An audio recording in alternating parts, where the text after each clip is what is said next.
You're listening to Power Athlete Radio, a podcast dedicated to empowering your performance every damn day.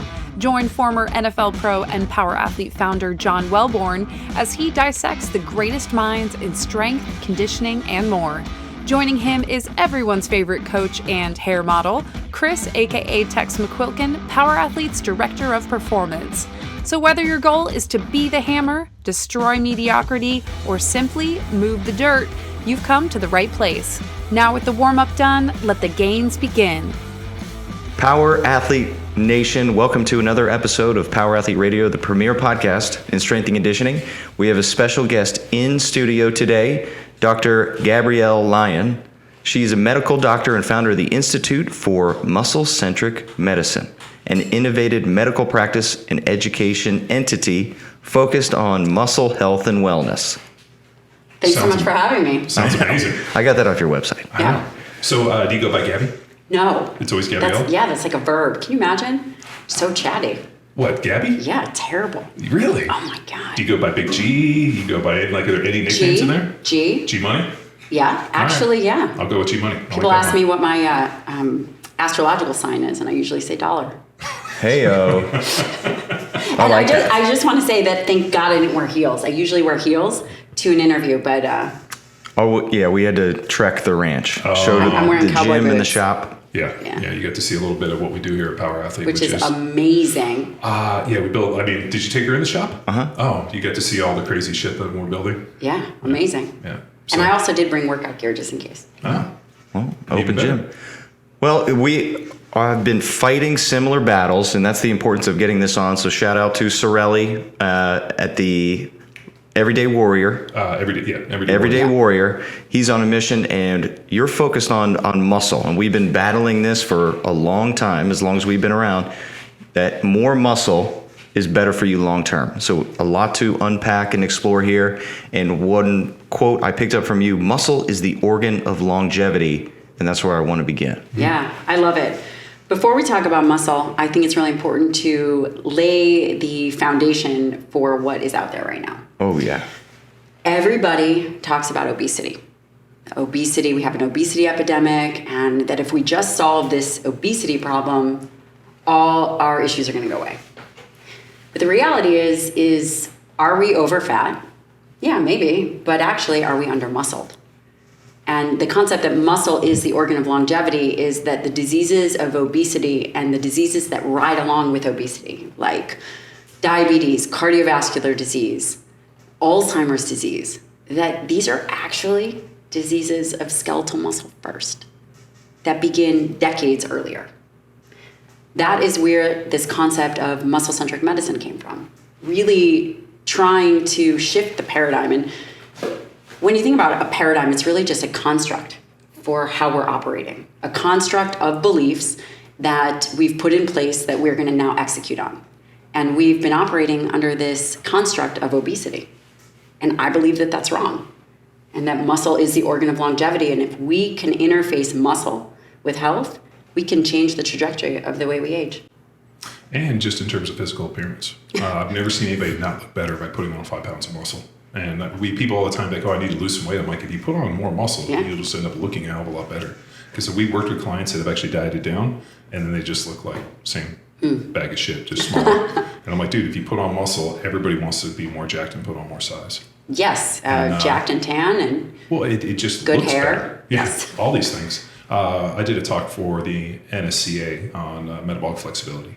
And I had this idea that metabolic flexibility was going to be like the divining rod. It was going to allow us to find everything we need to know about training. And after about 10 years of reading all the research, one thing was clear. The person that carries the most muscle in relation to body fat is the most metabolically flexible, regardless of how you got there. Mm-hmm. So all these people talking about starving yourself and these supplements and all these other shit, it's all bullshit. Yep. And there was no determining factor. If you carry more muscle in relation to fat, you're metabolically flexible because muscle is more insulin sensitive, fat's extremely oxidative. Just carry more. Yeah. And it seemed very simple to me.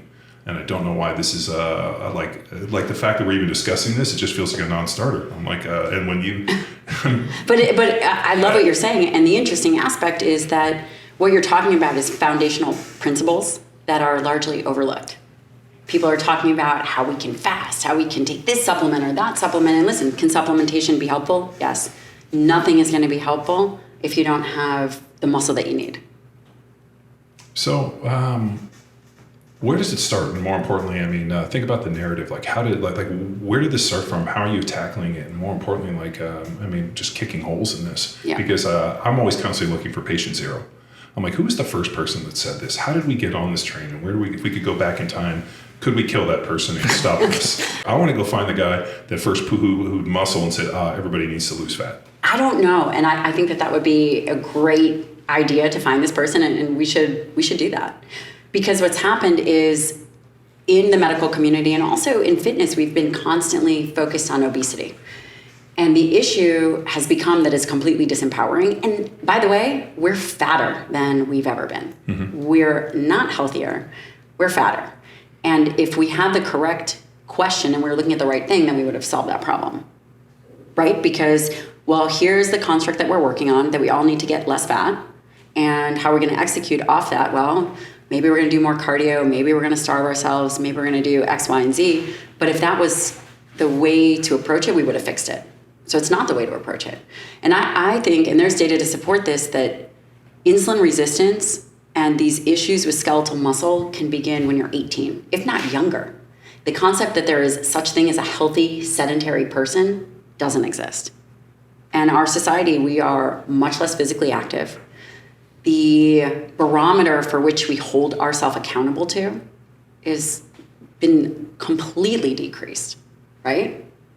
So where do we go from here? The only way that we can make any improvement is if we stop hyper-focusing on obesity as the problem. And you cannot look at the news or look at any kind of advertisement where someone is talking about being proactive and generating more muscle, not as it relates to fitness, because I think in the fitness world, we can all agree that muscle has been really the pinnacle. Muscle and performance is the pinnacle for strength, power, hypertrophy. It is pinnacle and critical.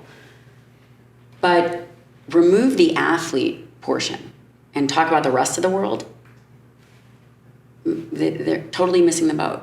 And it's not actually a standard of care. So when you have great physicians, but when you go to the doctor's office, and by the way, you're like 7'3", and I'm only 5'1". But when you go to the doctor's office, they maybe measure your body fat.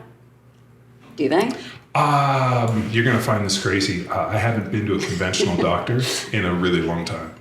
So the doctors I go see are probably people like you, like Tom Incledon or Doc Parsley. Yep. Doc's my doc.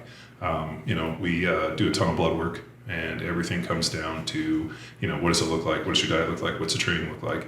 If something's broken, I go see Craig Bueller, Dr. Bob here, different chiropractic or different kind of physical things. Because for me, limitation physically means that I'm not training as much, which translates to me not being as healthy. Right. And everything for me is about balancing micronutrients, making sure I'm eating a good diet, sleeping, and all of that's measured through blood work and having really jiggy people like Kirk and them. So I haven't been to a doctor.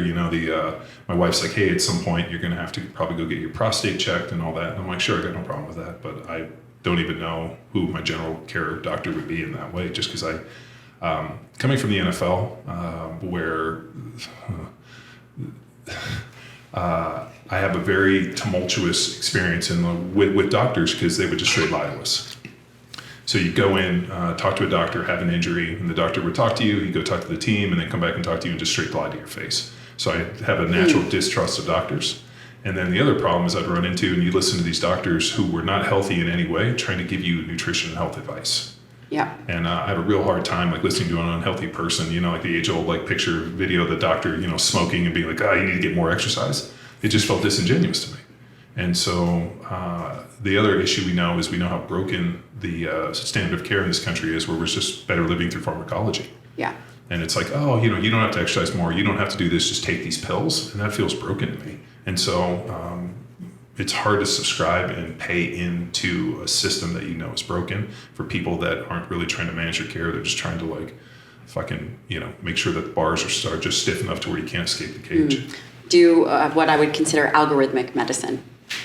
I think where we can really create change is educating our physicians in the way that when a patient goes in, whether it's a traditional medical practice or a more integrative a practice, is that you measure skeletal muscle mass. You measure strength as a standard. We even have modalities where you look at the tissue under ultrasound. Does this tissue look like a marbled steak or not? Mm-hmm. What kind of metabolic parameters are we looking at? And not only that, but are we looking at an individual who is effectively exercising? And I don't think that we have all the answers yet, but if we put the amount of energy and effort that we put into obesity, into muscle as the organ of longevity, you would see an entirely different outcome.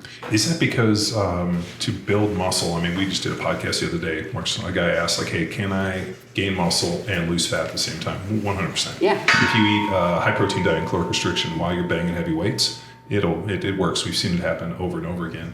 The issue, I think, why doctors do not want to tackle how to gain muscle, more importantly, recommend the gain muscle, is it kind of goes against two things. One, you're going to need a high protein diet, and also nutrient dense, protein. So it's going to be coming from an animal based deal. I mean, you can give them 600 grams of pea protein, it's still not going to fucking work. So now you're pushing a model that I feel like is hated within, everybody within our government. I mean, this push against fossil fuels and cow farts and all this stuff you're listening to, which is so preposterous. Right. That if you read, Sacred Cow, Rob Wolf's book, or you read, who is it, Diane Rogers from Sustainable Dish, it dispels everything. But yet people have attached these narratives. So one, you got a high protein diet. Two, you actually know how to build muscle, which means that these doctors would be better served by actually going down to the Gold's Gym and maybe talking to some bodybuilders that, for all their ridiculousness, those dudes know how to put on a ton of muscle and carry muscle well for long periods of time. So, and there's really no magical pill that they can get it, because there's no way to get muscle without some form of hard work. So it's easier to go with fat, where you just like starve them, give them this. I mean, try to balance, I was like looking at a bunch of, because my son's type 1, I have all these, alerts set up for diabetes, and a lot of type 2 stuff comes through.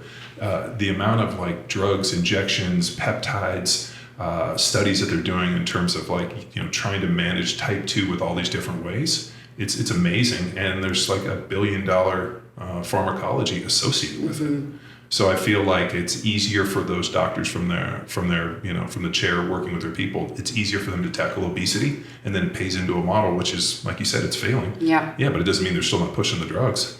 Right. And I think the other aspect to that is it has to go back to reframing the paradigm of thinking, which means there needs to be a handful of renegade doctors that look at, if we repeat something long enough, we believe it to be true. Sure. Even if it's not. What we have to do is we have to go back to the foundation and re-educate not only ourselves, but our physicians to think about medicine and the outcomes in a very proactive way, which means optimizing for dietary protein, which means optimizing for, I believe, hypertrophy, strength and hypertrophy. Yes, there's yoga and Pilates, but is that going to be optimal for taking you into aging? Well, so I'll just give you an example. Years ago, when we were in Newport Beach, I had a gym, and we traded with these people at a yoga place. They wanted to learn to lift weights. They wanted us to be more flexible. Every one of them that came in, every one of the yoga people was so flexible. But the minute we got them under any load, they had zero range of motion active. So they couldn't squat a barbell. I mean, like watching them pull a bar off the ground was like watching a dog shit a razor blade, to quote Andy Stumpf. I've never actually seen that before. But you've seen a dog shit, and then imagine it shitting a razor blade where they're shaking. That's how they look trying to pull. Because I remember I sent Andy the video, and he's like, dog shitting a razor blade. I'm like, God damn it, that's great. But everything they did under load was awful. They had no range of motion, and that's where I got into this like passive versus active range of motion. You need to be extremely flexible under load. So, I mean, it's one of these amazing things where now everybody's like pushing flexibility in yoga. And I agree, it's a place. But at the end of the day, just having somebody be passively flexible doesn't benefit them in the ranges of motion we need them to be active. So they have to be strong. Right. Well, strength, we know that the healthier the skeletal muscle, the longer the survivability, the more likely you are going to survive any kind of illness. And if you think about it, where can you say in any part of health and wellness or medicine that if you are this one thing, your ability to survive is going to be greater? So to reiterate, the more muscle you carry, the greater chance you have for surviving. All-cause mortality. Wow. Where else can we say that? Nothing. And it's not just the muscle mass, it's actually the health and the quality of the tissue. You know, there's this conversation where people will say, okay, well, obese individuals carry more muscle mass. And I would argue by the time that you are struggling with obesity, that skeletal mass, that skeletal muscle probably looks more like a marbled ribeye steak than it does look like a filet. So do you take muscle biopsies and put them on? I used to. In my fellowship, I did a fellowship at WashU in St. Louis, and part of my job was, so I did a 2-year clinical fellowship, which was I saw patients, so obese patients and geriatric patients at the end of life. And the other part of my responsibility was to do clinical research, where I did brain imaging, we did physical training, I did muscle and fat biopsies. And when you look under a microscope and when you even do a CT or MRI at individuals that are obese, for the most part, their tissue looks different. Kelly Starrett, who I've known for fucking way longer than I care to actually admit, in his practice used to joke that people that were heavy, he would describe tissue, he'd call it piss poor tissue. And he could tell basically body fat and diet and everything based upon how their tissue felt when he was working on them. And I always asked him, and I was like, how's the tissue feel? It's like, it feels hydrated. I know you eat a good diet. And I know you're actually lifting weights. People that don't do those things, he used to call it felt like when he was working on them, like Rice Krispies. Like feeling like it was like a thick, leathery Rice Krispie feel, and he called it piss poor tissue.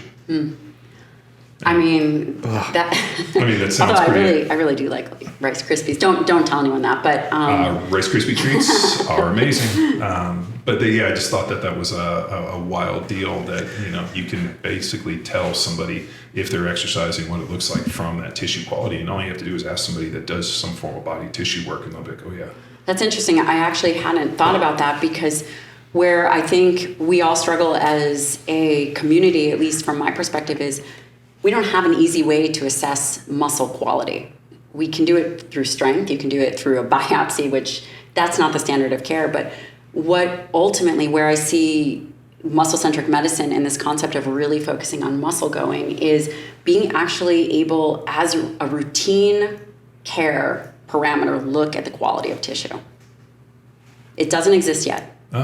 Okay. I was waiting for you to be like, and then this is how we're going to measure it. I mean, we are in the process of... How would you measure it? Ultrasound, I think, would be most effective and easy with a low cost threshold. Kind of like the ultrasound, that, for a baby almost. Yeah, I mean, it's tricky because are you looking at the bicep? Are you looking at, the vastus lateralis? But I do think that we're going to eventually get there. But what we can do is we can look at blood markers. Mm-hmm. And the interesting aspect of that is by the time someone is showing signs of insulin resistance or elevated blood glucose, you know that they've had poor muscle health for a decade. By the time they are showing it in their blood work, there's got to have been issues. So these are all just very interesting concepts that I think that we need to really reframe. When you look at elevated triglycerides or elevated insulin levels or elevated blood glucose, it's never too late to make an adjustment, but these things have come a decade before.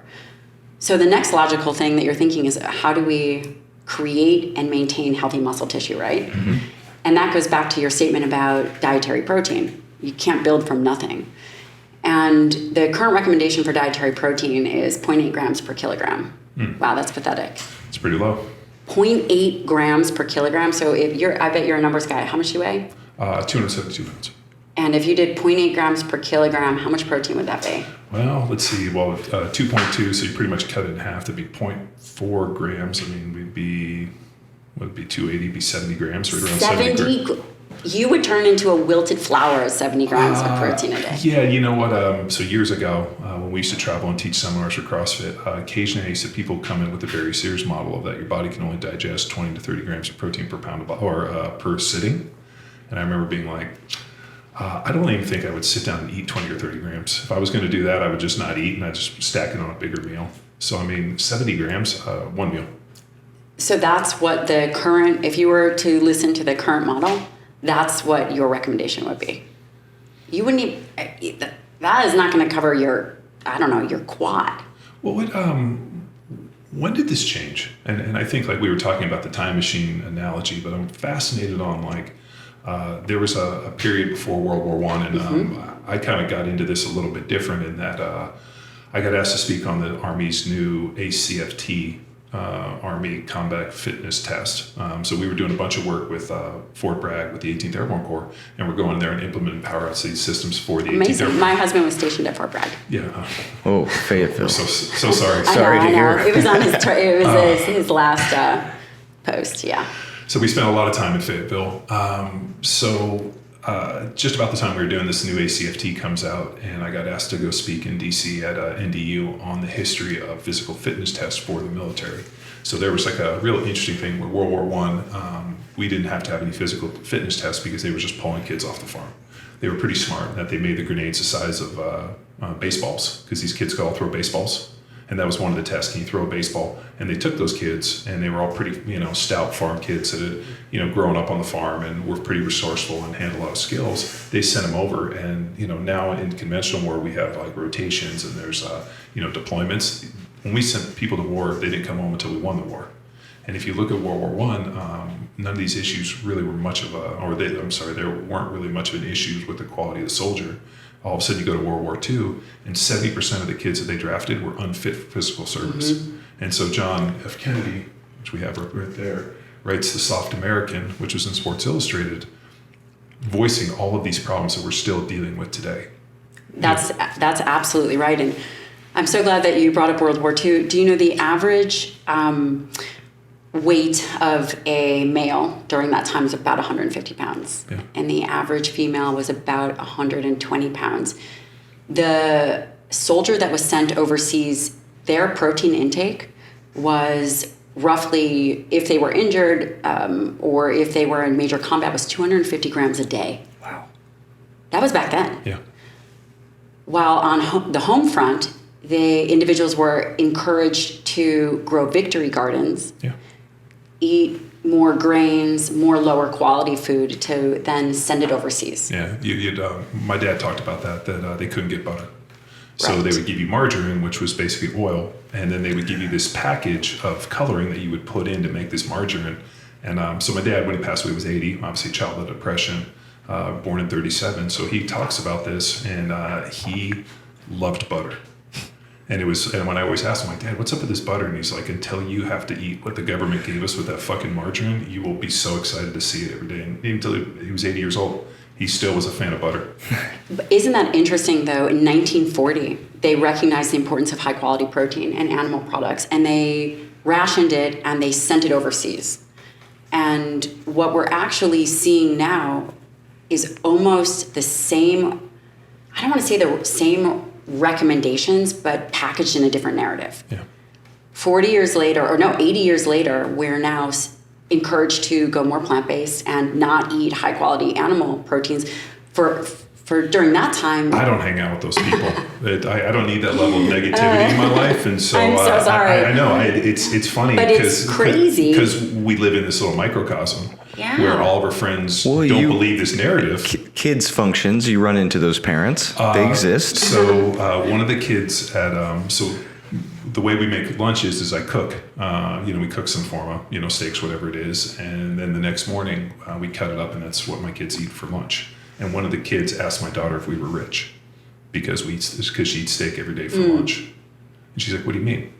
What do you eat?" And they have like Lunchables and this other stuff. And she's like she came home. She's like, "Dad, are we rich because we eat steak?" I'm like, "I wouldn't say we're rich, but I don't feed you guys Lunchables." Right. And but it was interesting that kid equated being rich with eating steak. That is interesting. The conversations and the current recommendations, the dietary protein recommendations haven't changed in the last 30 years. And that means only one of two things. To me, it means we haven't increased our knowledge of dietary protein in the last 30 years. I doubt that's true. Or number two, all these other issues, whether it's carbohydrates, fats, have really taken the focal point, and people have failed to see the importance of dietary protein. And again, this may be different for our communities because they recognize that you should do hard shit and you should lift heavy things and be resilient. But also we have to acknowledge and address the rest of the world that maybe they don't know what to think, and they hear that eating a diet really high in carbohydrates and not training, and they should be fasting and eating a low protein diet for longevity. I mean, it's going to impact massively the health of these individuals who may not be in these microcosms. And that's a problem. And educating and understanding that 0.8 grams per kilogram is the bare minimum to prevent deficiencies and not optimal. And there's... When did that recommendation come in? Because you said 30 years ago, which in my head, when I think 30 years ago, I think 1970s. Yeah. And now it's 1990s. Yeah. And I'm thinking man, so that pivoted in the 90s? Yes. It pivoted in the 70s. So in the 70s, I believe that these first recommendations, is that true? Yeah. So I do the same thing. When I think 30 years ago, I think the 70s. And then my kids are like, 30 years ago was the 90s, Dad. And I'm like, oh, Jesus. Okay. So because we were talking about music. Yeah. They were... I think it was before that these recommendations, the 0.8 grams per kilogram have been instituted for decades and decades and have not changed despite the changing information. Over the last 30 years, we know that likely individuals will be much more optimized with double that, 1.6 grams easily per kilogram. Yet that is not recommended. Yeah.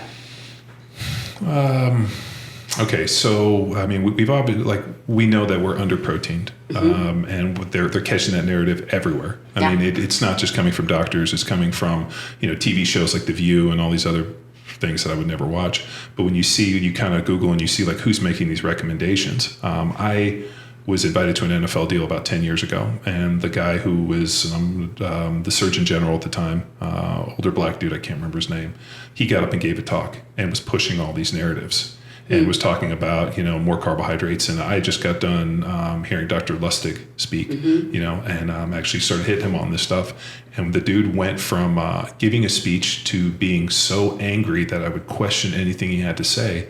And I remember being like, how come we can't have a nuanced conversation? Why is it that in your line of work, it's either what you guys believe and everybody else is wrong? Right. And it's because there's this, weird arrogance that they've been somehow fed this. And I just can't buy into this narrative. Because they would have to be absolute fucking crazy people to buy it. And I think the next question is, who stands to benefit from these narratives? Cui bono. We all the time we get on this, who benefits, because it's not us. Yeah, who benefits from the narrative financially? The drug companies. Drugs. So when did the sugar people hand off to the drug companies? So the sugar deal happened with Ansel Keys' 7-country study, which was wild because a couple years ago they actually did the forensics and figured out that the sugar lobby paid him 10 G's to vilify saturated fat over sugar in that study. And so what's amazing is that came out and it wasn't even a fucking blip. Right. And you're like, okay, wait a minute. So the single study that they built this entire model on of statins and, saturated fat being this killer for heart disease and all that. I mean, which, Doc, if you look at somebody's blood work who eats a diet low in dietary cholesterol, fucking terrible androgen levels. Yeah. I'm like, dude, you're effectively making yourself a eunuch. And we've seen it for years. I'm like, if you eat low protein, low diet, and saturated fat, you're going to look like a eunuch. I mean, I've seen these guys kill themselves. Yeah. And they're like, but the doctor says this. And I'm like, yeah, we should get his testosterone levels checked. Right. So that hits. And about 6 months after that study came out, they released a study that actually disproved everything in that study, but nobody listened. And we built a multi-trillion-dollar pharmacology business. I mean, really pills and all this other stuff based upon this broken model from Ansel Keys. I think there's 40 million people on statins. It's a lot. For listeners out there that don't know what a statin is that for a heart rate? LDL cholesterol typically. Okay. So it's a drug that kills that, but the way it kills it in the pathway pretty much destroys everything else. So, sure, Doc. Dietary cholesterol. Oh, so sorry, total cholesterol, but LDL is primarily what is targeted. And when you think about it, listen, do some people have a negative impact that are eating very, very high saturated fat diets? Yeah, but is it the mass majority of people? It's not, and especially when calories are controlled. Yeah. I think that's all really important. But what you're saying is you're bringing up a very good point that there's been a foundation of belief and a narrative that has been pushed that has not been corrected yet. Do you know that they took the cholesterol recommendations out of the dietary guidelines, I think in 2015? Yeah. But if you still go and you speak with your physician, he'll say you should reduce your dietary cholesterol, which dietary cholesterol has little to no impact on blood level cholesterol. Yeah, because there typically is a set point. Yeah, all that research came out. That was, like your body's going to produce more your body's going to produce more cholesterol in a single day than you could consume. Mm-hmm. It will make up. There is a set point that is needed and required. So then the question becomes, why this? Well, what should somebody do? And I recommend easily 1 gram per pound ideal body weight. Simple. Easily. Whatever your body weight is, just eat that in protein. Or whatever you want it to be. If you want to lose weight, then if you're, I'm 110 pounds and I eat 100. Those are rookie numbers. We got to bulk you up to at least 130. Yeah, no, I'm 5'1", 150. Hard pass. But for me, I eat anywhere between 120 to 130 grams of protein, right? And is there any negative benefit or any negative impact of higher dietary protein? Not that we've ever seen. No, we when we looked at all the research, even in the protein overfeeding study, they were feeding people like 3.3 grams per kilogram. Yeah, the people actually lost fat, and they just got more muscle and they lost fat because it had a greater thermogenic effect. Yeah, and I think that these are really important points for the listener. 1 gram per pound ideal body weight. And also, I was thinking about when you were talking about your dad and some of the aging population, the protein way in which we consume it actually does make an impact. And as muscle tissue gets older, there's this thing that happens. And does it happen to everybody? Probably. And there's this component of what we call anabolic resistance. And it means that the muscle is less responsive. So skeletal muscle is a nutrient sensing organ. It's an endocrine organ, quite frankly. It's a nutrient sensing organ that is exquisitely sensitive to amino acids. Amino acids, there's 20 amino acids, 9 of which are essential. We actually eat protein foods for those amino acids. And skeletal muscle is exquisitely sensitive to one of the branched chain amino acids. So branched chain amino acids are leucine, isoleucine, and valine. And where do they come from? And very simplistically, they come from animal-based high-quality proteins. And that could be whey protein, it could be beef, it could be bison, whatever. If you have to kill it or it lived, I guess an egg doesn't actually live. We would say if it has a face, a soul, and a mother, it fits within our paradigm of protein.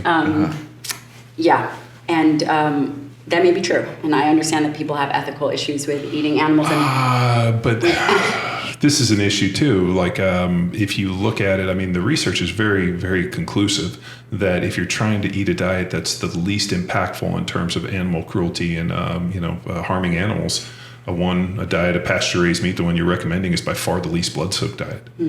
We had a guy jump on who follows one of our programs, Cowboy is his handle, who actually does this. He raises beans in these on a huge farm, and his comment was like, "Let me send you a picture of the dead animals that we pick out of the combine as we're going through to make the vegan food." And he's like, "It is by far the most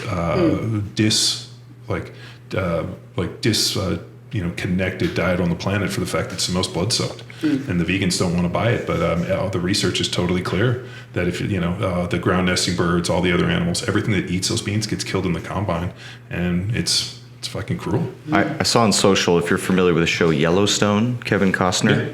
I don't watch it, but I'm familiar. There's a clip of people standing, protesting. I don't know where they're protesting. Well, it'd be Yellowstone, which would be in Montana. But I don't know if it's a courthouse or at his farm. I just don't know. They raise animals on it. Okay. Yeah. So then... But I haven't seen the show. But Costner comes out and essentially is like, "What are you doing?" And then they, standing for animals, blah, blah, blah, vegan.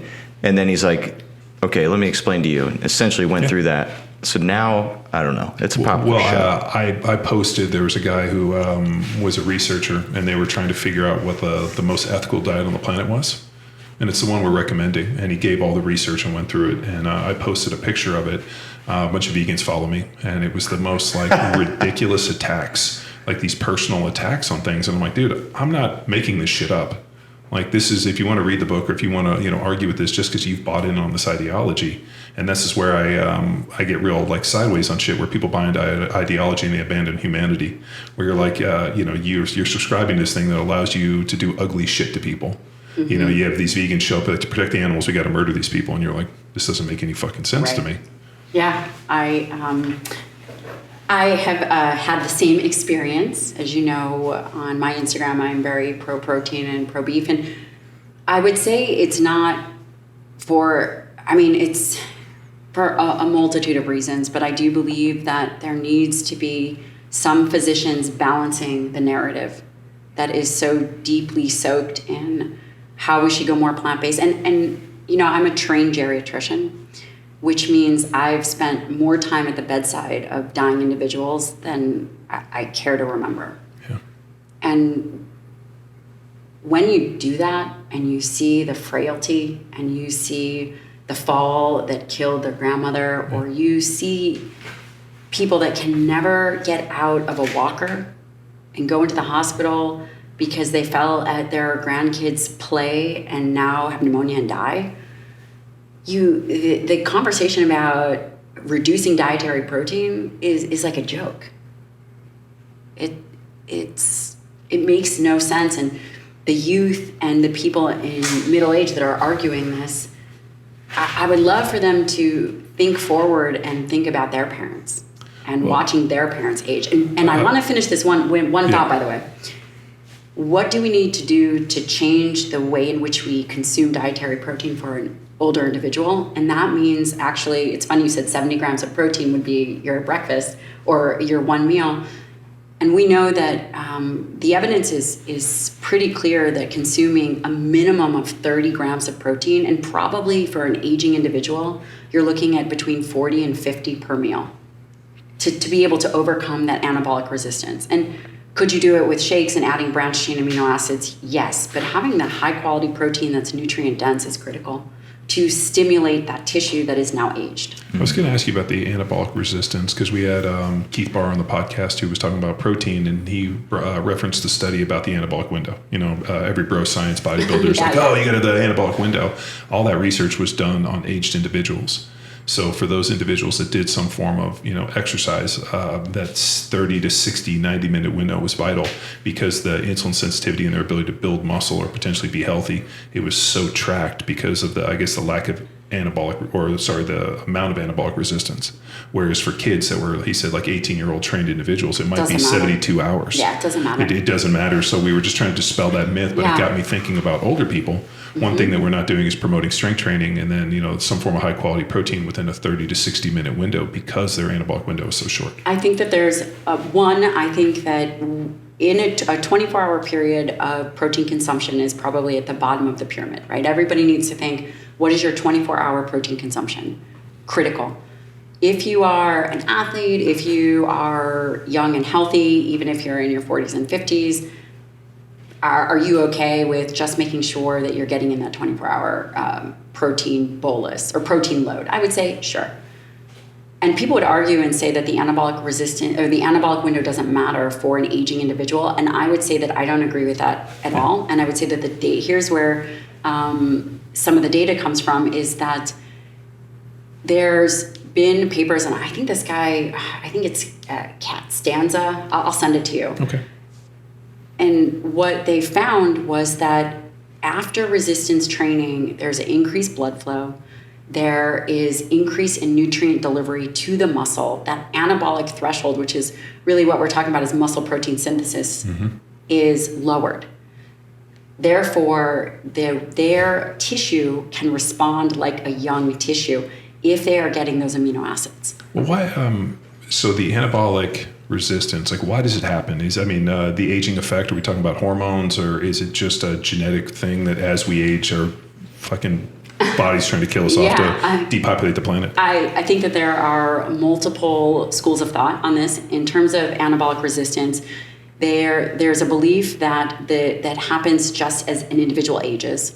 There's a decrease in mitochondria function. There's a decrease in insulin sensitivity as individuals age. There's a decrease in that muscle protein synthesis response to both exercise and amino acids. Is it an aging effect?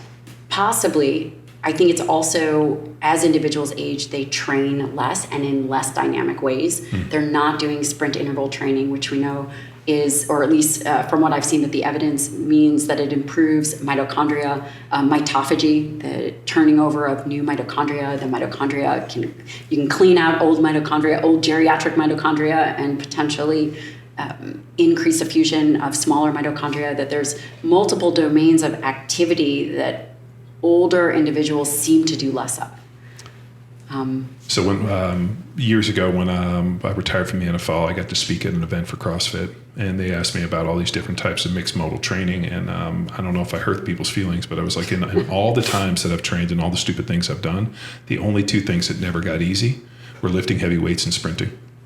And I was like, if that was my barometer, because they asked like, hey, what's the ideal training? And they were trying to basically get me to say, you should be CrossFitting every day. And not to say that like light weights lifted max intensity, their glycolytic capacity wasn't difficult, but there is an accommodation phase where all of a sudden it doesn't suck like it did when it first started, and you can kind of power through it. The only thing that never got easy was lifting heavy weights and sprinting. I never got done sprinting and thought to myself, oh, that was good. I can't wait to do that again. Like it was and so if you go back and you were to say like, what two things should I fight for longevity? The ability to sprint and the ability to lift heavy weights feels like a pretty damn good place to start. I think that that's a great place to start. I think that that's a great place to start, and it becomes more difficult. And sprint interval training, right? So if we were to define sprint interval training, and your audience knows this much better than I do, I don't say that I'm an exercise expert at all, but that's, you're going to be touching 90% your VO2 max. That can be difficult for an aged individual, but if they could do it once a week, even if it's at a very small, maybe it's 4 minutes total. Yeah.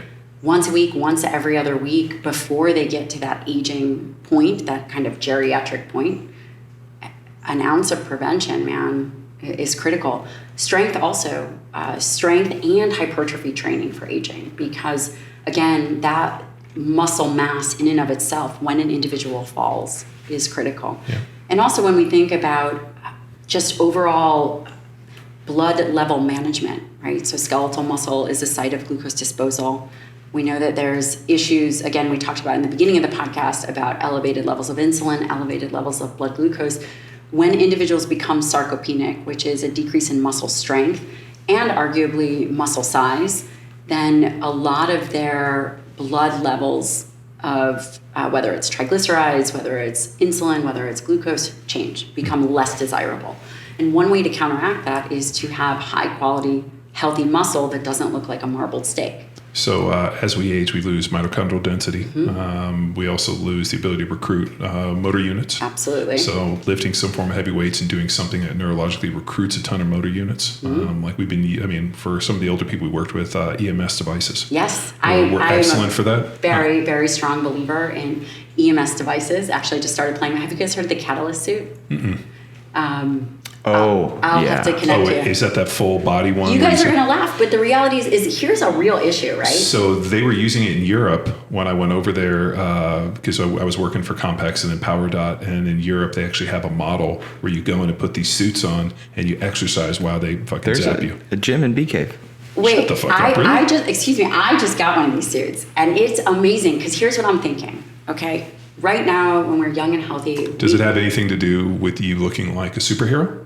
Yeah, I really like that part. Okay. I even got myself a cape from my daughter's room. I have a mask I like to wear, Yeah, I got that too. Yeah. There's a hair flip.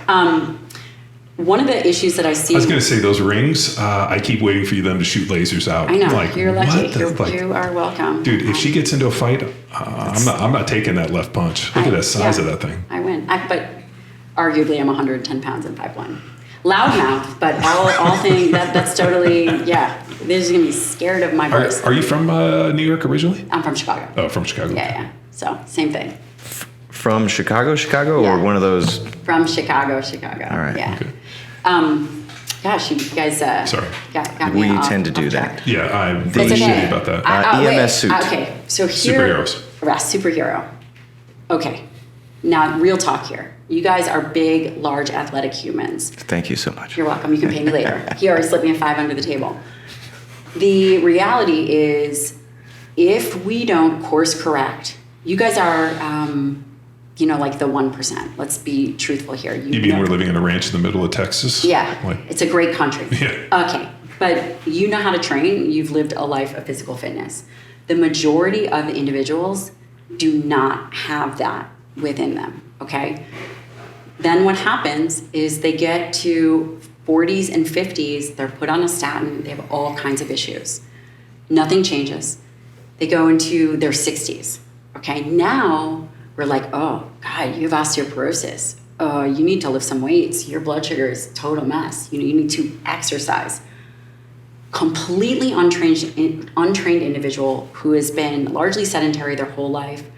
I think that in those moments, having an EMS suit, some kind of stimulation so that there is a mind-muscle connection that they have never developed, and a blood flow or blood flow restriction is critical. And I think that we take for granted the fact that we are athletic and this is what we believe to be what everyone should be doing. But I did my fellowship at WashU in St. Louis. I gotta tell you, the average BMI there, no offense to any St. Louisans, is 400. I mean, You did bring up the BFR. So we did extensive stuff with BFR for almost a decade. And the one thing that was amazing in all the research was the fact that it created greater plasticity within the veins.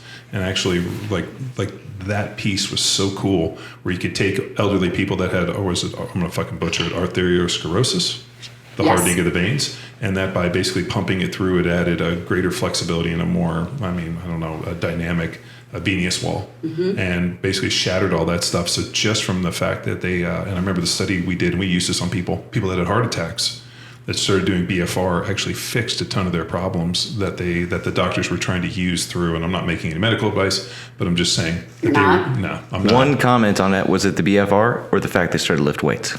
Well, but think about the BFR. What's wild is you get this amazing thing where normally you go through what's like a hierarchy of motor unit recruitment, right? So you got to fatigue those slow ones to get to those fast ones. What's wild is in the BFR environment,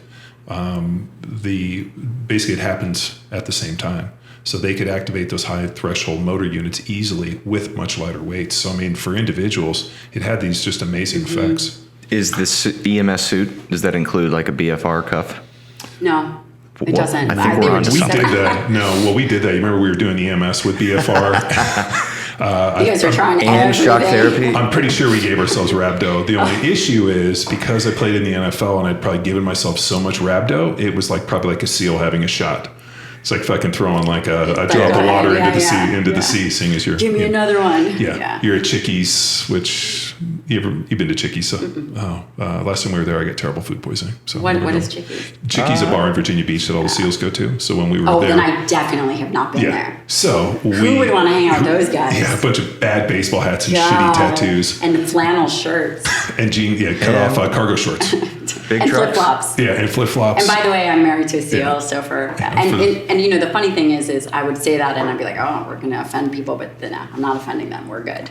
I think if you go through life worried that you're going to offend people, you will just offend everybody. I think if you don't worry about it, you'll also offend everybody. And then everybody can be offended. Then it's very personal. They can choose to be offended. But yes, I've not been to Chickies, but I've been to McPee's. Have you been in Coronado Beach? Many times, but I can't remember that place. But last time we were at Chickies, we went with Uncle Dave Brewer, and we got this huge seafood tower. And I threw up for the next 2 days at the seminar. To this point, one of the guys I ran into recently who was at that seminar was like, I've never seen anybody throw up that much. Yes, and the teach EMS suit benefits. Try being pregnant, by the way. I see the angle. Don't recommend that. I don't want to be pregnant. I had a pregnant wife. I wish that upon no person. I agree. So limited. Women got the raw end of the deal. We did. 100%. I've said it for years, having been a husband and gone through this whole thing. I'm like, I am so glad I'm not a woman. There's no fucking way I would have done this. I had hyperemesis gravidum with my first child. I threw up 10 times a day for the entire pregnancy. And I still worked out. In between, I did a lot of, I went through a phase where I was doing a ton of kettlebells. So I just brought a bucket with me. I'm like, listen, I'm going to throw up anyway. I might as well be fit and throw up. Kettlebells are another interesting one for the fact that the squeezing of the handle ramps up blood pressure. And so we found that actually doing BFR work with swinging kettlebells produced a really interesting effect. I should try that. I have a new... So put it on the arms and the legs, like top of the leg, obviously the arm, and then do like... I'm going to try that when I get 30 home. swings, minute on, minute off for about 10 minutes. And that like would fuck a lot of people up. I'm definitely trying that. Nice. So EMFs were EMS suits. EMS suits. Maybe I said EMS suits. So I think that that's going to be the future in terms of if we really believe that muscle is the organ of longevity, and we have millions of people who are not training, and at least a third of the population is obese or overweight. At least 1 out of 3 people. What are we going to do?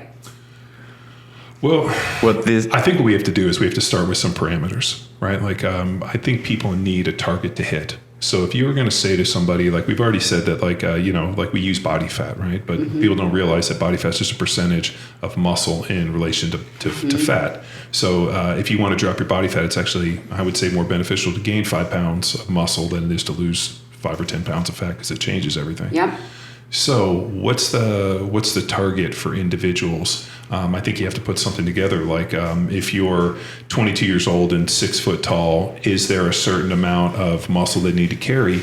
And then almost like with the actuary charts, like show that as you age, obviously we're fighting to never lose muscle. Yeah. But like I think we have to give people targets, and like, okay, 10% body fat for most people is beyond attainable. Right. In this deal. Okay, so now let's switch it the other way and be like, okay, how much muscle should you carry in relation or to size or height? Or I'm just wondering, like, what's the target we got to shoot at? Great question. And I would say, first of all, nobody could answer that question. We know that you're a crazy person. No, actually, I put together a chart, and I will send it to you. It's in my book. God damn it! I have a book that's coming out in a year. Right, it takes forever. The manuscript is done. I will send you guys the chart, and what I think would be amazing is with the volume of online coaching and training that you guys are using, maybe we can collect some data. Oh yeah, we've done this. We've collected data because we did it with blood flow restriction training. We also did with EMS, where we had 700 people in a training program. I'm going to send you my chart. So basically, I created a chart. It's an appendicular skeletal mass index, and I did it with a PhD from Princeton. Her name is Alexis Cowan. We looked at all the data and all the literature, and we looked at what is sarcopenic. And so appendicular skeletal mass is, looking at the appendage, everything, arms, legs, not the trunk, which is interesting. And we looked at where a sarcopenic person would be, where they define sarcopenia, and it's like divided by height, meter squared. And then we took the athletic population and we calculated and we put those into charts. And so we came up with what we believe to be a target in appendicular skeletal mass. And I can't just give you a number like, it's 10 pounds, because it's a formula that would have to go in, everyone would have to calculate. But it's an easy formula, and I'll send it to you, and I think that we should look at that. Oh, yeah. Yeah. And that's, so basically what we did is, it's very difficult to say what someone's skeletal muscle mass should be for an individual, nearly impossible, because we don't know people's potential. We can look at other parameters like strength. We can look at other parameters like, blood work. But it is still a nebulous concept. So we did create this chart, which Amazing. I will send you, and we can put it to your 700 people and see where they fall. So we have about 5,000. Perfect. Yeah, we can push it out to them. Perfect. We can collect that data. But, I do have some beliefs and that I've used for, and with patients over the period of time. With what are the other limitations on muscle? I mean, obviously we've been really talking about, protein and the fact that we're underfed on protein. Yeah. So once we've established that piece, what are going to be some of the other limiting factors for them? I mean, obviously they need to do some form of loading. Yeah. And then like hormonally, dietary wise, because another always kind of scary one, that Tom Incledon brought up years ago was the food that we're eating today is about 1/10 as nutrient rich as it was 100 years ago. So when you sat down to eat the diet, like he goes, if you were to go and say, hey, this is my diet here in 2020, and then you go back 100 years to 1920, and the same meal, and you were to do a nutritional analysis, the food we're eating is 1/10 as nutrient dense. I think that when we think about nutrient density, so number one, what are some of the things that are going to be challenging for muscle? As we age, there's a shift in fiber type, unless you're really training, right? So there's type 1, type 2 fibers. Type 2 fibers, we largely, type 2A, type 2X, largely the bulky fibers that you get from training. There's a natural propensity for those to transition over to type 1. And then the type 1 fibers are the skinny kind of fibers that maybe have more oxidative capacity, but I think it's challenging when it comes to muscle mass. The next thing that you're bringing up is nutrient density. And I would say that the nutrient density of red meat and animal products is probably very similar, because we're eating them for very specific nutrients. We're eating them for zinc, for iron, for, maybe you're not eating it for omega-3 or conjugated linoleic acid, but the nutrients, the B vitamins, the zinc, the iron, selenium, I would argue that tissue hasn't changed that much. And people could say, oh, well, there's less omega-3. Yeah, but if you're eating beef for omega-3, you got a whole bunch of fucking problems. Exactly. Which is like, that one walnut you have, just kick that out of fucking deal.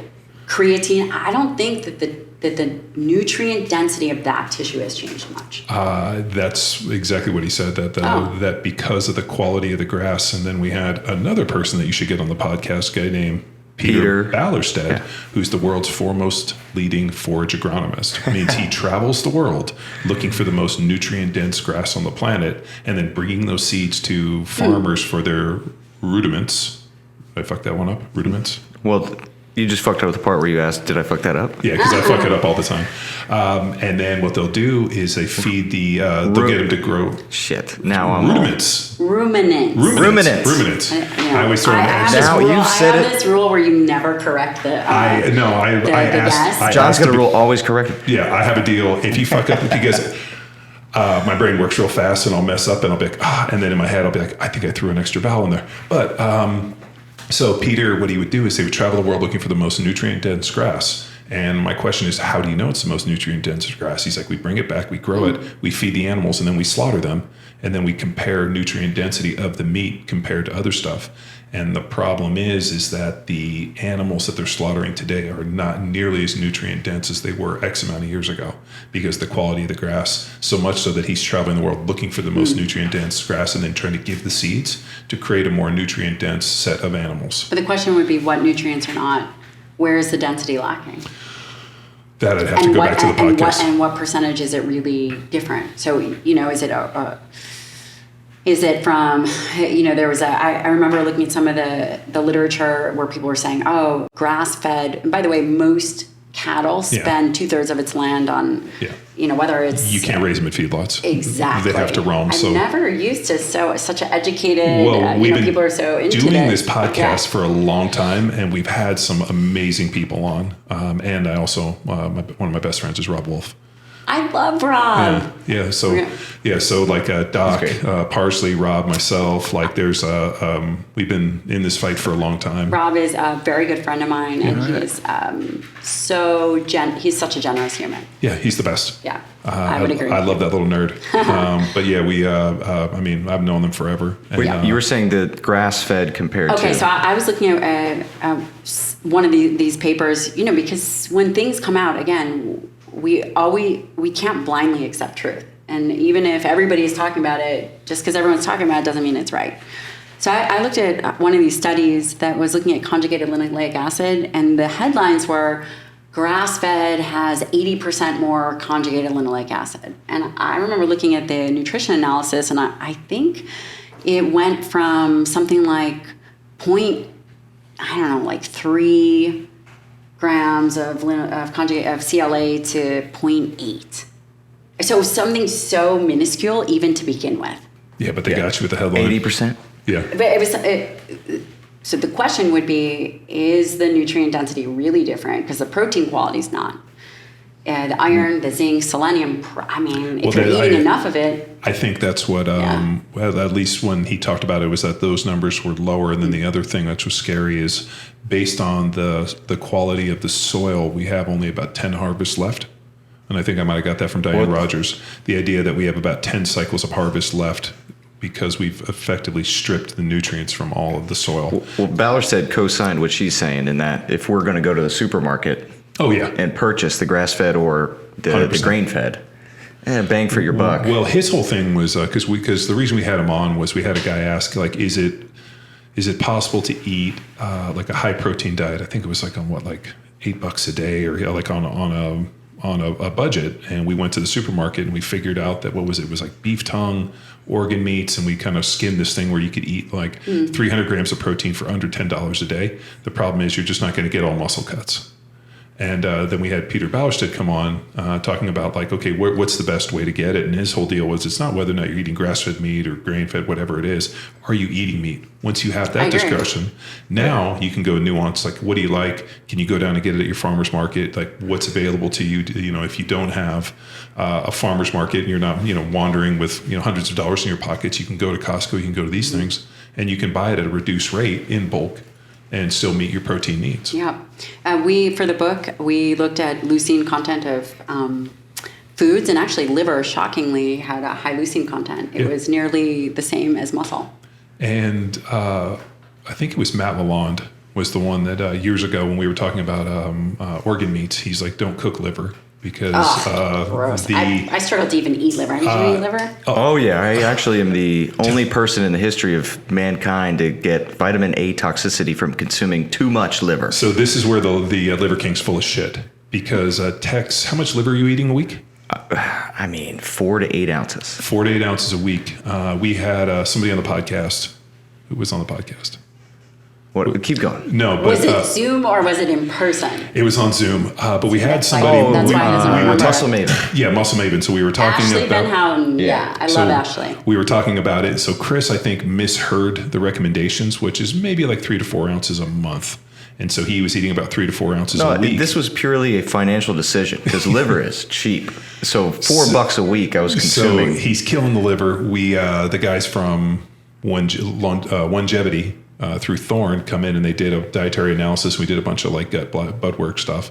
And when Chris got his Krebs cycle, even though he was eating about 300 to 400 grams of carbohydrates a day, he had hacked through it and effectively was in dietary ketosis and had given himself vitamin A toxicity by over-consuming liver. Yeah. Did you feel it? Oh, no, but I am That's impressive. interoception is very low. Chris is like, yeah, I feel fine. Everything's fine. Like, have you ever seen the meme where the whole room's on fire and the dog's like, everything's fine? That's Chris. Yeah. But I remember years ago, Lalonde telling me that cooking the liver actually, because it has such a high iron content, destroys a lot of the nutrient density within the liver. So his recommendation is throw it in the freezer. And when it's frozen, just cut it up into little pieces and eat it like ice cubes. So that's what I do. Not going to be doing that anytime soon, yeah, that's fine. But yes. My wife won't do it either. But as kids, once a month, my mom would make liver and onions. And when you cook it and throw enough onions in there, it doesn't taste like anything. I could believe that. Yeah. So raw liver. But yeah. What were we talking about now? Well, you almost died from vitamin A toxicity. Crazy. So the fact that the Liver King is claiming to eat that amount of liver every day, there's no fucking way. Well, I credit the podcast, John, for saving my life because then we get this free longevity test. Otherwise, I'm just $4 a week. Sign me up. All of a sudden, Chris turns white and just keels over and dies. Well, we just bury you out The here. party. I mean, the show must go on, John. Good fertilizer, good fertilizer. Oh, Jesus. Yeah, give me back to the earth. I think that we were talking about it because the idea of muscle meat and making things affordable for individuals. Yeah.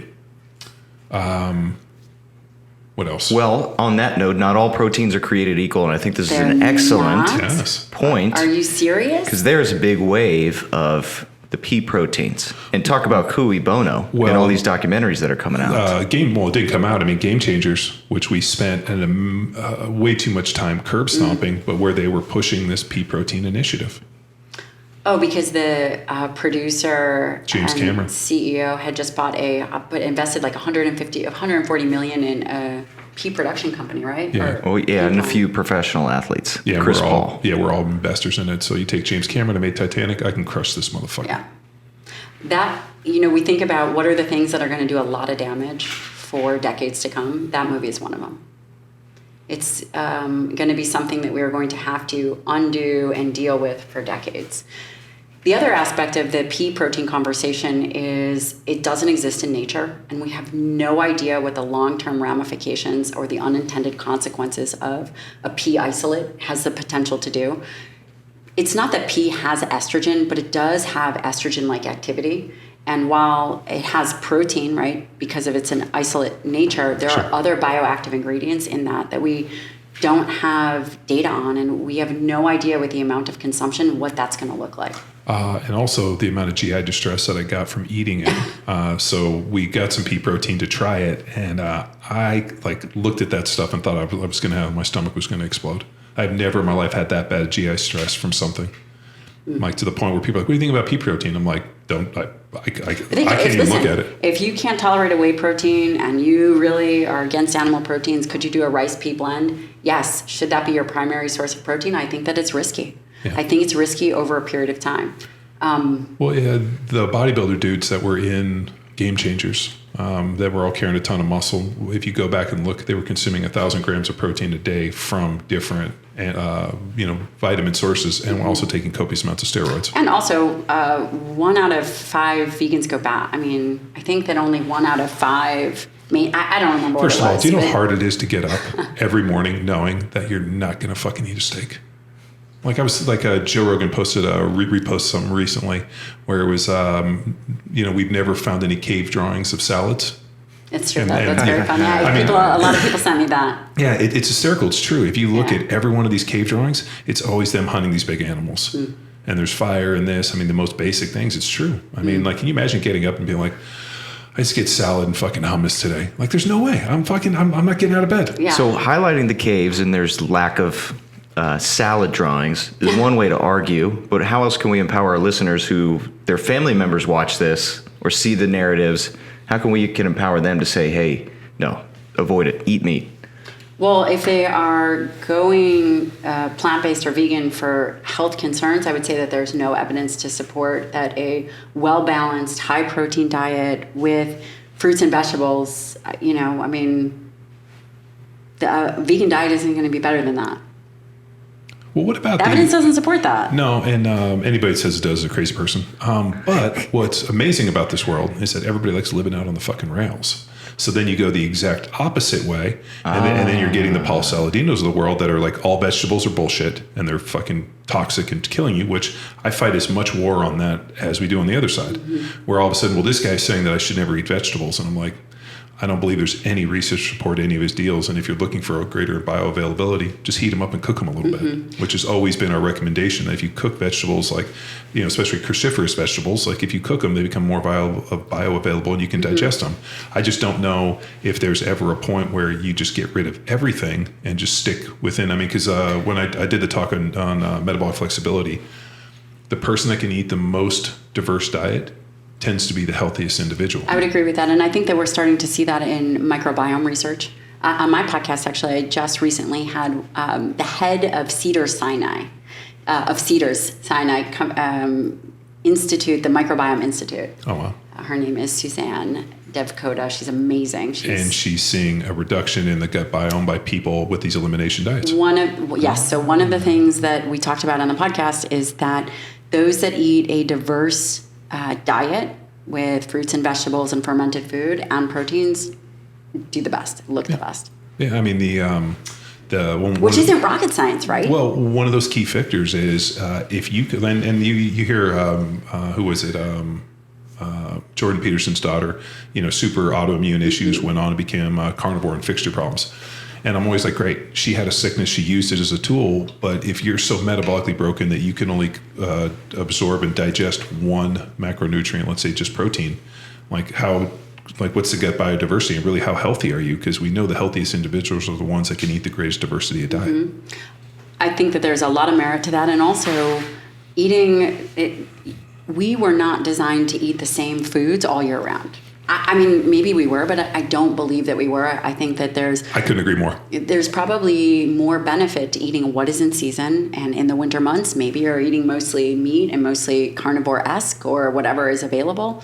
And then during the summer months, also depending on the location, you're eating more fruits and carbohydrates or whatever. That would make logical sense to me. Well, it makes the same sense in terms of periodizing your training. Yeah. Right? Like you don't do the same thing every single day. Like we periodize the training. At certain points you train more strength. At times the year we do something more dynamic. There's more conditioning phases. Like we periodize over an entire year. Why wouldn't you periodize your diet the same way? Convenience. Great point. Magic meals. Well, but also the problem is I would eat the exact same thing for every meal for the rest of my life and still be excited about eating it. My wife's like, I've never seen anybody after all these years still excited to eat a steak. I'm like, it's like the first one I've ever had. I feel the same way. Yeah, I like if I have a salad, I'm like, oh, yeah, it's a salad. Like I'm not like, oh my God, I can't wait to eat this salad and these vegetables. Yeah, what kind of steak are we going to put on the salad? Yeah. Well, you had a term that I picked up from one of the pods, the metabolic currency. Can you explain that a little bit? And I know it's different than metabolic flexibility, so how would you describe muscle as metabolic currency? Well, it's not just the muscle at rest, because we know muscle at rest doesn't do much for calorie consumption, which most people often think that it does, but resting muscle is not where the majority of calorie expenditure is. It's typically organs and other things. However, muscle is your metabolic currency as it relates to anything dietary related, and also you can leverage muscle. Last time I checked, you couldn't exercise your liver. Maybe if you're in the SEAL teams and you're going out to I was going to say Saturday nights at Chicks. I was going to say, Tex, I mean, you consuming liver with your vitamin A toxicity were probably stressing the shit out of your liver. Probably. Yeah. There is no way to, unless you are... well, we can train our hearts. You can train your heart through your muscle. Yeah, through your muscle. Through your skeletal muscle. Sure. When talking about cardiac muscle or smooth muscle, but skeletal muscle, by exercise, whatever modality you choose, this becomes your metabolic currency. You utilize more fuel, depending on whatever it is that you're doing. And also, when we think about glucose disposal and insulin resistance, muscle is the primary starting point. It's not the end point, it's the primary starting point. That's where muscle is your metabolic currency. If you want to combat obesity, diabetes, cardiovascular disease, blah, blah, blah, depression, muscle is where it's at. It's not the end point, it's the starting point. Well, if that's the case, then why, years ago when the whole fasting thing popped up, it was probably like 2010, we looked at, I remember there was a ton of research came out on it, and I kind of looked at it and was like, based upon everything that we've read, it just looks like a fancy way to get into caloric restriction. Right, like shorten your time feeding window, easier way to do caloric restriction. And I know all the research for when calories are equated for and are the same. The results are the same. Mm-hmm.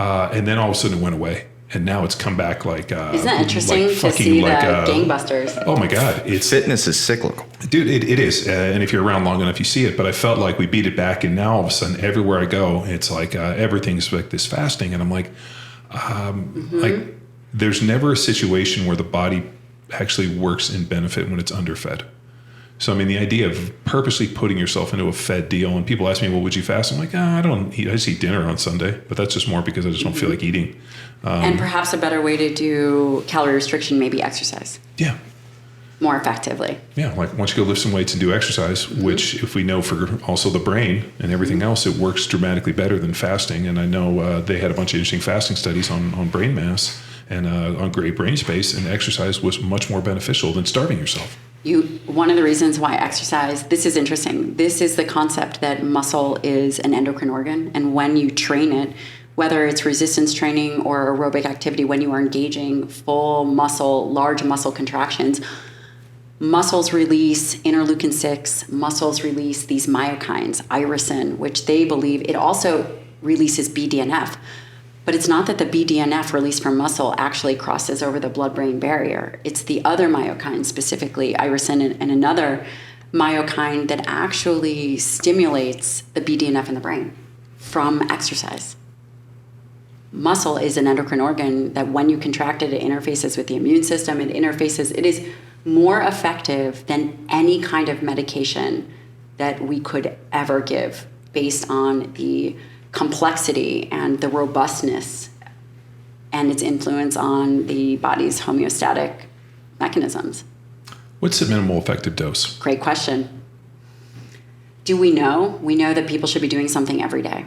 Doesn't it depend on the training status of an individual and the goal? Are we looking for hypertrophy or are we looking to prevent atrophy? We know that if someone is sitting in front of a computer for 8 hours a day, they should be moving for at least 60 minutes a day.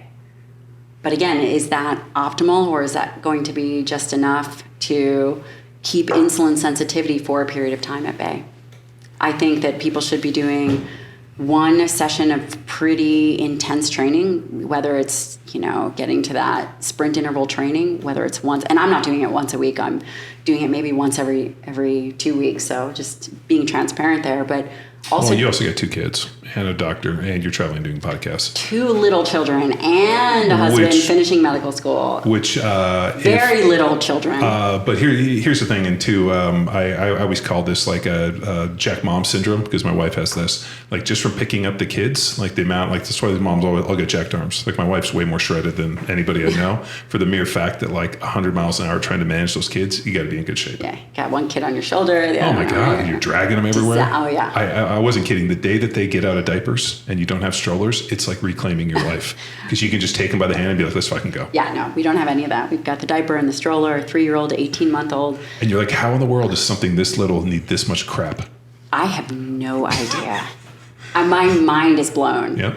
And then the one time where you are like, nah, we don't need the diaper bag. It's like shit up the back. And Yeah, we used to call that blowouts. oh my God, that's not a good situation. Yeah, like Chris, you'll experience that. You like go to pick the kid up, and you're like, what is that? You pump, and the diaper is exploded up the back, and there's shit like all over the back, and you're just like, Did not plan for that one. Then you're in like a bathroom it's just fucking like. We're taking a bath in the sink, in the public restroom sink. Yeah, Sorry. we did it at a restaurant. Yeah. Like, yeah, you're in there and people walk in, and like any parent that walks in who isn't like, you need anything? Then you're like, fuck you. I'm gonna 100%. Yeah. 100%. Well, it's like the same people that get mad about kids crying on airplanes. I'm like, first of all, you forgot your noise canceling headphones, which you have as a parent. And second of all, every parent in there knows that the last thing that parent wants is that kid crying. Absolutely. And then people are giving him dirty looks. I get so fucking mad at that. Too. I'll just give people the finger. I'm all, fuck off. They don't want this shit either. Quit being a fucking asshole. Totally. And then the next strategy is to hand your child to the, like the fix your face person. Yeah. So we should also just circle back to training. Obviously it depends on training status, but if you should really focus, in my opinion, on hypertrophy and, 3 to 4 days a week of resistance training, whatever your goal is, whether it's strength, hypertrophy. You shouldn't miss that. And shockingly, you should be doing some zone 2 cardiovascular training. I do, and I never really used to highlight the importance of that, but I think it becomes more important as we just think about cardiovascular health and overall functionality. Increases mitochondrial density. Yes. And that's one of those things that happen as we age, and basically a big aerobic base increases mitochondrial density, which is so fucking important. Right. And then you stack on that with like a creatine, which we've been recommending forever. Yep. I like to believe I'm the longest continuous creatine user on the planet, 1992. Congratulations. Yeah, I was 14 years old. The old trainer we had gave it to us, and I've been taking it for over 30 years. And so, all the other, I remember I went through it's going to give you hamstring pulls and this, and now all of a sudden they're like, it increases ATP, fights off neurological aging. Totally. I mean, all the other shit. But I think a little resistance training, a little zone 2, a little bit of creatine, high protein diet is going to get us really far. I agree. And omega-3 fatty acids for brain function. And actually for women, there's some data to support that it may be even more beneficial for women. How are you getting your omega-3s? Fish oil caps. Fish oil caps. Seems easy. Yeah, you mentioned what's your training goal. It's very important to specify that and have a goal. So if a goal is simple as I'm going to work out or weight train 2 days a week, that's a good starting point. Well, and then we have how we design training programs is reverse engineering from goals that we've identified in the field. So some more advanced, like athleticism, all the way down to introduction to the barbell for a teenager or somebody new to strength training. And even below that, movement. So our Lean Enable program is our introduction training program. It's all, dumbbells, strength training, build confidence, build the muscle, and then progress up to our other options. Well, the one thing we run into too is there's such an all or nothing deal approach with exercise. And this is like the thing that if I could die on the sword for one thing, it's like, I don't have time to invest 5 days a week. You're like, why do you have to invest 5 days a week? Can we start at 2 and see if it works? I was dealing with my daughter on this in jiu-jitsu. So she goes and she's like, I think, she does gymnastics. She has basketball. She's like, I can only go 2 days. I'm like, then we'll go 2 days. And then if we get an extra day, we get a third. But at least you're going 2 days than somebody that wasn't. And so even with the strength training deal, I can't exercise 6 days a week. I'm like, I fucking asked you to. Like, how about you give me 1 day, then we'll get 2 and we'll build upon it. And I think just if people could, or maybe it's just it's a crutch to not be able to do it. If I can't go 100%, I'm not going to do it. And I think we do that all to ourselves. It's this self-defeating prophecy. Here's the take-home point on that. If they don't have time for fitness, then they better have time for illness. Ooh. It's a zinger. That's probably going to be the title of this podcast. Yeah. If you don't have time for fitness, you're going to have time for sickness. Yeah. So you better factor that in. If you do not have the time for fitness, then you better be prepared to make time for that illness. The one thing that strikes me, and I see this all too often, and this is one of like the things that scares me the most, is not necessarily any of this, but when you run into people that become prisoners in their own body, where now they're like physically they can't do stuff, they can't do the things you want, or like like you have a friend who you invite somewhere, well, I can't go because my knee's bad, I'm too heavy, and this, and they give you all this stuff, and they've effectively become prisoners of their own device. And I'm like, at which point do you reclaim your health? And how do you do it? Should do it way before that wave of youth will close. And that's one of the reasons I feel so passionate about this, is because I've seen the end of life, and you have to be willing to fight for people in the middle, right? You have a responsibility to do that, which is what you guys are doing. It's not going to get easier. Yeah, we just had our big capstone event for Power Athlete we call the Collective, and I gave a talk on some of the branding we do here at Power Athlete, and the reason I like skulls is memento mori. So I was a rhetoric classics majors in college, and became super fascinated by all these different forms of philosophy, and more importantly, there was a section in time where all these like great pieces of like philosophy, like the Stoics and all that, kind of came to rhetoricians really came up, and it was the period in history where they call like the death of the gods and before the birth of God, where all of a sudden people lost faith in all the Roman gods, and then Jesus Christ and Christianity didn't start until years later. So there was about a 200-year period where we just didn't have monolithic religion. There was no God, and then people had faith, so they went to themselves. And that's why this all these elements of philosophy popped up in this time period. And the big one that I was always a fan of was a memento mori, which I stemmed to Cicero, was this idea of we're all going to die. I mean, that's the promise we get. Yeah. And nobody gets out alive. No. And it's such a bummer, but true. Yeah. And all you have to do is the best at which you're here. So either, make a decision to live a life that's full to the very end, or fucking be a prisoner for the last 20 or 30 or 40 years of your life because you're too stupid to fucking get out of your own way. Yeah. So it's an interesting thing. And, when you're young, you don't really realize it. And then all of a sudden you lose, like you said, you lose some people. Like I lost, you lose your parents, you start losing people, or like you did, where you see it every day. And all of a sudden this becomes real, where you're like, holy shit. Yeah. Like I would love to be extremely healthy and kick ass up until the day I don't. I would agree with that. I think we all want that. But if you haven't seen it, then all the little stuff and all the minutia about people fighting this, and this is what you should do. And, don't be strong, don't eat a steak. Then when it gets to the point where they're at their, kind of closing in on that end of life, do you think it's by design so that they're more able to accept their outcome and just die than have hey, I've been fighting my entire life, I've been struggling, I've been straining, I've been doing this, and I'm going to fight this at the very end? I think that there's one thing that is probably more painful than death at the end of life, and that's regret. And people regret the risks that they didn't take. They regret the challenges that they didn't face. They regret the physicality that they didn't have. And at the end of life, because I've had, again, more conversations at the bedside of people knowing that they're going to die, and that regret is probably even more painful than death for them. Did you ever see a movie? We've referenced it on the podcast before. It was with Albert Brooks, where it was called Defend Your Life. Mm-mm.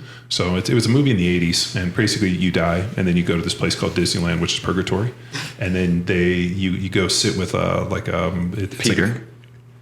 What's that? Well, Peter's waiting at the gates of heaven for. And so what he does is you basically go to a court case where you defend your life, and they, you have a prosecutor and a defense attorney, and they analyze all these different parts of your life and decide whether or not you lived a life without fear and regret. Because if you didn't, then you get to go on and go to heaven. If not, you got to go back for reincarnation. Mm. And it was a movie I saw as a kid, and you hear people say, I never regret the things I did, I always regret the things I didn't do. Mm-hmm. And for me, it's 100%. That's why I just figured out that if you just say yes to everything, normally you're going to get to do some fun stuff. Yeah. And I got a chance to do some amazing things just by just saying, sure, let's do that. I think what you're talking about is global strength. mental strength, physical strength, emotional strength, all that is the true mark of an individual who at the end of their life doesn't have regret because they've had global strength. Have you ever met anybody that just took a deep breath and was like, I did what I needed to do, I'm ready to go? Mm-hmm. Yeah, that's how I always wanted to do. Like I always imagine like we're sitting here and we see like a big asteroid coming at us. We kicked ass. I'm ready to go. Mm-hmm. And I think that's what you want. You want like a feeling of like, I did what I was going to do. I sowed my seeds. They grew big. I watched them. I tended my flock. And now I'm ready to go on and let somebody else do this. Yeah. Yeah. How do you feel, Chris? Can you take that big breath? Oh man, I got something to aim for. That's an excellent conclusion, I feel. Like I was telling her earlier, when my dad passed away, it was really interesting because it happened so fast. And I was telling you the deal about me just basically doing the calculation. I knew when he was going to pass because the amount of weight he was losing from that cirrhosis off his liver. Mm. And the fact that, we were sitting there trying to like, Dad, here's things to fight for. And we went through his bucket list and he was just all the things that he wanted on his bucket list were to redo with us. And on his deathbed, he didn't say, man, I wish I'd had a nicer Porsche. I wish I'd had better suits. I wish I had a nicer Rolex. Like, he was a trial attorney. He kicked ass. He did everything. There wasn't a single thing he regretted that was a monetary possession. It was, I wish I had more experiences with you guys. I got a chance to do all these things, but you guys weren't there, and it would have been fun to do it as a family. And I realized from that moment on, it's not about any of this stuff. It's about like, the experiences, meeting people, mm-hmm. places you go, things you see. I took my son to, football, and he didn't get a lot of playing time because my wife entered him. He's pretty smart. So he's in a higher grade than he should be. Mm. And they base the football based upon grades, not age. So all these kids are like 7 turning 8 and he's 6. Oh, he's little. So yeah. he's smaller, doesn't move as fast. And so the coach of course isn't playing him and he's kind of bummed. And I'm like, it's all right, dude. Believe me. And he was like, well, Daddy, how many games did you play? And I'm like, in the NFL? And he's like, forever. And I'm like, I was trying to calculate these games. And he's like, do you think I could do that? And I'm like, 100% you can. Don't worry. You got to give a chance. Like not everything grows at the same time, but you got it within your genes. That is very sweet. Yeah. So, but I mean, that experience of, and for me as a dad, it's super cool. So no, it's like the experiences like this, like we said, like doing the podcast in person, things you remember, people you get to connect with, you don't forget that stuff. And that's the stuff that becomes important. Not like, hey, how many likes did I get on my Instagram, which I fucking despise. But I mean, that's the vehicle that people are choosing to influence people. But I don't know. I still like this media. Me too. Thank you guys so much for having me on. Thank you for making the trip. I'm glad we were able to make it work. Yeah, it's awesome. And you get to see the ranch and actually come and see our collection of cool skulls and hammers. I would never miss that. Yeah. That's not a real monkey skull, actually. So. That is or is not? It's not. Oh. Yeah, thank God. Well, we can tell people. Well, we can tell people whatever we want, but I'm pretty sure they wouldn't send me a monkey skull through the mail. Well, you apparently got a bunch of haters that follow you to just be gaslit and say something. So I find that interesting. Why follow somebody you despise? I think if everything that you're doing people like, you're not doing a good job. I think the markers should be, if we learned anything from Ali G, who I'm a big Ali G fan. I love Sacha Baron Cohen. But Ali G made a great point. He said, video games has taught us anything that you're going the right way if you encounter bad guys. Love it. So, cool. Well, thanks for tuning in to another episode of Power Athlete Radio. Bye.